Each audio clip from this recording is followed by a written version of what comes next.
एक पार्टी में एक डॉक्टर को एक लड़की से पहली नजर में प्यार हो गया, लेकिन अगले ही दिन उसे एक दोस्त का फोन आया जिसने बताया कि पार्टी में एक लड़की को उससे पहली नजर में प्यार हो गया था और वह उसे लॉस एंजल्स में बेर के फूल देखने के लिए बुलाना चाहती थी। तुरंत ही उसकी खूबसूरत तस्वीर उसके दिमाग में कौंध गई। उसने बिना किसी झिझक के न्योता मान लिया। अगले दिन जैक अकेले लॉस एंजल्स के लिए गाड़ी चलाकर गया उस लड़की से मिलने जिसके बारे में वह सोचना बंद नहीं कर पा रहा था। लेकिन रास्ते में हादसा हो गया। एक ट्रक बेकाबू हो गया और जैक की कार से टकरा गया। टक्कर बहुत जबरदस्त थी। उसका हाथ इतनी बुरी तरह घायल हो गया था कि उसे अपने पसंदीदा ऑपरेशन टेबल को अलविदा कहना पड़ा और इसके बजाय पारिवारिक व्यवसाय में शामिल होना पड़ा। फिर भी ठीक होने के दौरान सोफिया ने एक बार भी उससे संपर्क नहीं किया। इससे उसे बहुत गुस्सा आया। आखिरकार वह उससे मिलने जा रहा था जब हादसा हुआ, इसलिए सोफिया के लिए उसकी भावनाएं प्यार से नफरत में बदल गईं। उसे नहीं पता था कि सोफिया ने उसे आमंत्रित नहीं किया था, लेकिन गलतफहमी पहले ही जड़ पकड़ चुकी थी। इस बीच सोफिया को इस सब के बारे में कुछ नहीं पता था। वह घर पर पढ़ रही थी, तभी उसके भाई का ट्यूटर आया। उसका भाई वीडियो गेम खेलने के लिए और समय चाहता था, इसलिए उसने सोफिया से दरवाजा खोलने के लिए कहा। जैसे ही उसने दरवाजा खोला, उसकी धड़कनें तेज हो गईं। वह जॉन था जिसकी वह इतने लंबे समय से तारीफ करती आ रही थी। उसके करीब आने के लिए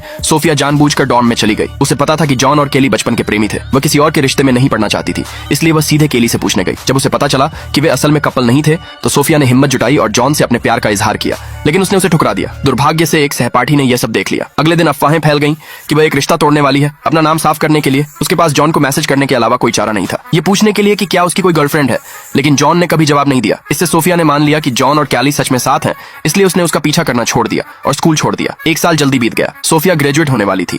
जब वह कैंपस लौटी तो वह फिर से जॉन से मिली। वे सब बाहर घूमने गए, साथ में खाना खाते समय।